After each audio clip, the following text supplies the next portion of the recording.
토트넘 호스퍼가 뉴캐슬에 쓰라린 패배를 당한 후 실망의 감정이 토트넘 팬들 사이에서 널리 퍼졌습니다. 경기장에서는 물론 온라인 포럼에서도 점점 커지는 불만의 목소리가 들려오고 있으며 이들이 사랑하는 팀이 동등한 수준으로 평가받는 상대 앞에서 제 실력을 발휘하지 못한 것에 대한 분노가 커지고 있습니다. 팬들은 포스테코글루 감독의 전술과 선수들의 경기력, 특히 공격진의 결정력 부족을 비판하고 있습니다. 팀의 미래에 대한 불안감과 탈의실 내부에서 무슨 일이 벌어지고 있는지에 대한 의혹이 이 경기를 토트넘 팬들의 가슴 속에 지울 수 없는 상처로 남겼습니다. 토트넘은 에버턴을 4-0으로 대파한 후 자신감이 충만한 상태로 뉴캐슬과의 경기에 나섰습니다. 그러나 경기 시작부터 뉴캐슬은 홈 경기장에 이점을 살려 빠르게 볼점유를 가져갔고 토트넘을 수세에 몰아넣었습니다. 두 팀은 첫 15분 동안 치열한 공방을 벌였으며 양팀 모두 관중들을 숨죽이게 하는 위험한 장면을 연출했습니다. 하지만 손흥민의 지휘하에 토트넘은 과학적인 볼 점유와 뉴캐슬 골문을 끊임없이 압박하는 플레이로 경기를 장악하기 시작했습니다.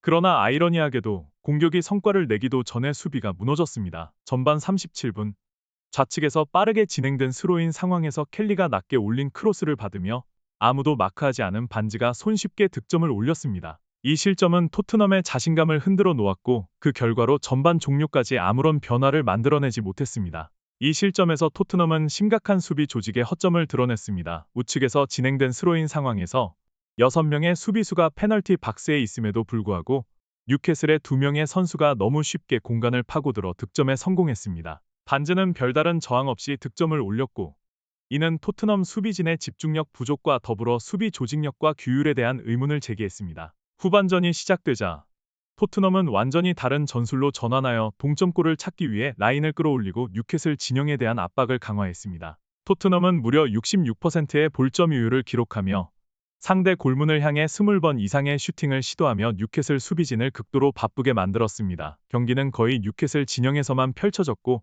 토트넘의 압박은 끊임없이 이어졌습니다. 마침내 기다리던 순간이 56분에 찾아왔습니다. 제임스 매디슨이 우측에서 드리블을 통해 페널티 박스 안으로 진입하며 테크니컬한 슈팅을 시도했으나 골키퍼 닉 포프가 이를 선방했습니다. 그러나 존슨이 빠르게 따라 붙으며 골문 앞에서 혼란스러운 상황 속에서 댄번의 자책골로 인해 경기는 1-1 동점이 되었습니다. 토트넘의 끊임없는 노력이 결실을 맺었고 이는 팬들에게 희망을 불어넣었습니다. 동점골이 토트넘 공격수들의 자신감을 부추겼고 그들은 닉 포프와 그의 수비진에 대한 압박을 계속해서 강화했습니다. 계속되는 공격과 연이은 기회 창출에도 불구하고 이날은 토트넘에게 불운한 날이었고 그 기회들은 득점으로 연결되지 못했습니다. 이 결정력 부족은 그들에게 큰 대가를 치르게 만들었습니다. 78분 뉴캐슬의 날카로운 역습 상황에서 조엘린톤이 자신의 진영에서 매디슨을 돌파하며 절묘한 스루 패스를 머피에게 전달했습니다. 머피는 자신의 속도를 이용해 페널티 박스에 침투한 후 이삭에게 완벽하게 연결하여 가까운 거리에서 손쉽게 득점을 올리게 만들었습니다.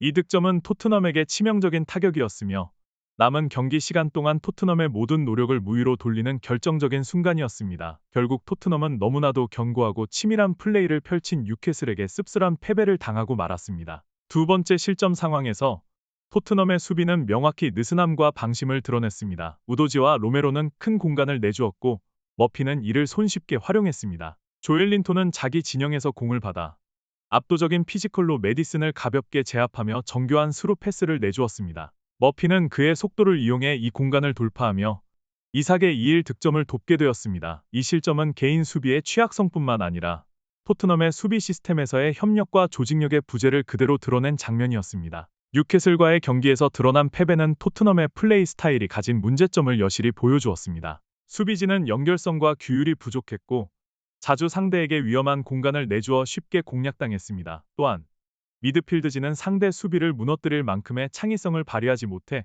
토트넘은 공격 전개에서 어려움을 겪었습니다. 뉴캐슬에게 쓰라린 패배를 당했음에도 불구하고 손흥민은 토트넘 공격진에서 여전히 빛나는 존재였습니다. 에너지가 넘치는 플레이와 지치지 않는 노력으로 손흥민은 끊임없이 위험한 상황을 창출하며 상대의 단단한 수비진과 대치하는 것을 두려워하지 않았습니다. 그는 항상 잠재적인 위협이었고 상대 수비는 그가 공을 잡을 때마다 신경을 곤두세워야 했습니다. 비록 최종 결과는 기대에 미치지 못했지만 손흥민의 활약은 그의 클래스와 토트넘에 대한 중요성을 다시 한번 입증한 경기였습니다. 최전방에서 공격을 이끄는 역할을 부여받았지만 손흥민은 항상 기꺼이 깊숙이 내려와 공을 받아 동료와의 연결을 만들었고 자주 측면을 전환하며 공격진에 변화를 주었습니다. 기술적으로 뛰어난 손흥민은 상대 수비수에게는 악몽과 같은 존재였습니다. 그 예는 23분에 명확히 드러났습니다. 동료로부터 공을 받은 손흥민은 켈리 수비수의 다리 사이로 공을 절묘하게 통과시키며 상대를 곤란하게 만들었습니다.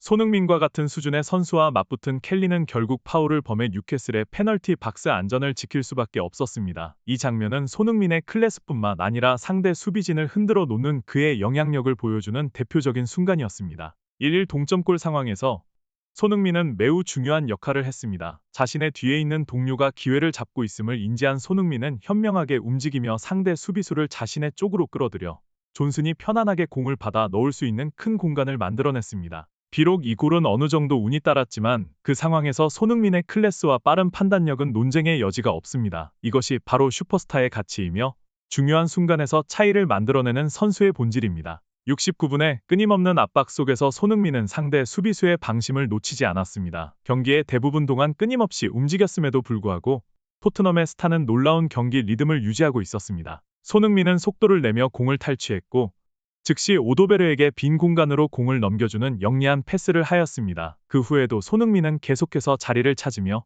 오도베르에게 다시 공을 받을 준비를 마쳤습니다. 그러나 오도베르는 자신보다 체격이 큰 수비수가 압박하는 상황에서도 공을 패스하지 않고 직접 슈팅을 선택했습니다. 이러한 개인주의적인 결정은 손흥민을 몹시 실망스럽고 아쉽게 만들었으며 명백한 득점 기회가 팀워크 부족으로 인해 무산되었습니다. 손흥민은 탁월한 공격 능력뿐만 아니라 경기 내내 공을 끌어올리며 수비 상황에도 참여하고 팀이 더욱 다양한 공격 옵션을 가질 수 있도록 돕는 역할을 했습니다. 이러한 유연함과 전방위적인 능력은 진정한 리더의 자질이며 팀을 위해 모든 것을 기꺼이 해내는 선수의 모습입니다. 손흥민의 클래스는 단순히 상대 골문 앞에서 빛나는 것이 아니라 끊임없는 헌신과 전투 정신 속에서도 드러납니다. 이것이 바로 가장 흥미진진한 리그, 프리미어리그에서 오랫동안 활약해온 슈퍼스타의 가치입니다. 뉴캐슬의 1-2로 패배한 경기는 토트넘의 이번 시즌 경쟁력에 대해 큰 의문을 남겼습니다. 스카이 스포츠의 최고 전문가 중 한 명인 게리 네빌은 토트넘의 심각한 수비 문제를 지적하는 데 주저하지 않았습니다. 토트넘은 수비에서의 일관성이 부족했고 그로 인해 큰 대가를 치르게 되었습니다. 당신은 뉴캐슬과 같은 팀을 상대로 그러한 공간을 내줄 수 없습니다. 네빌은 토트넘이 첫 실점을 초래한 수비의 허점이 뉴캐슬에게 쉽게 공략당한 원인이라고 강조했습니다.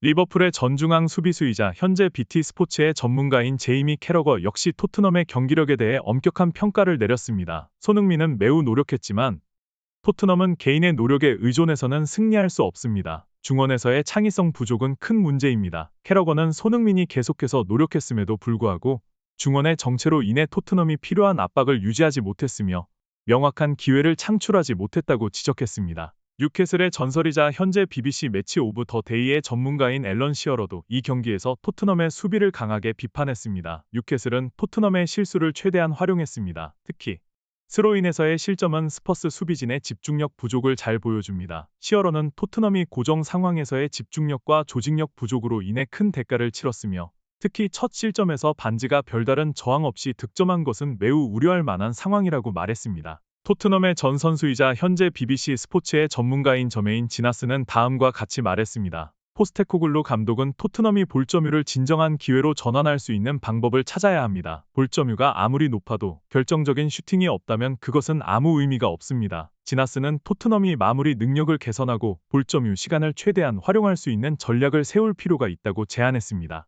토트넘이 여러 도전에 직면한 상황에서 포스테코글루 감독은 팀을 개선하기 위해 중요한 결정을 내려야 할 것입니다. 수비 재조직, 공격의 유연성 창출, 전술적 규율 유지 등 그의 모든 결정이 이번 시즌 남은 시간 동안 토트넘의 성공을 좌우할 것입니다. 영상 끝까지 시청해 주셔서 감사합니다. 좋아요와 구독 부탁드립니다. 감사합니다.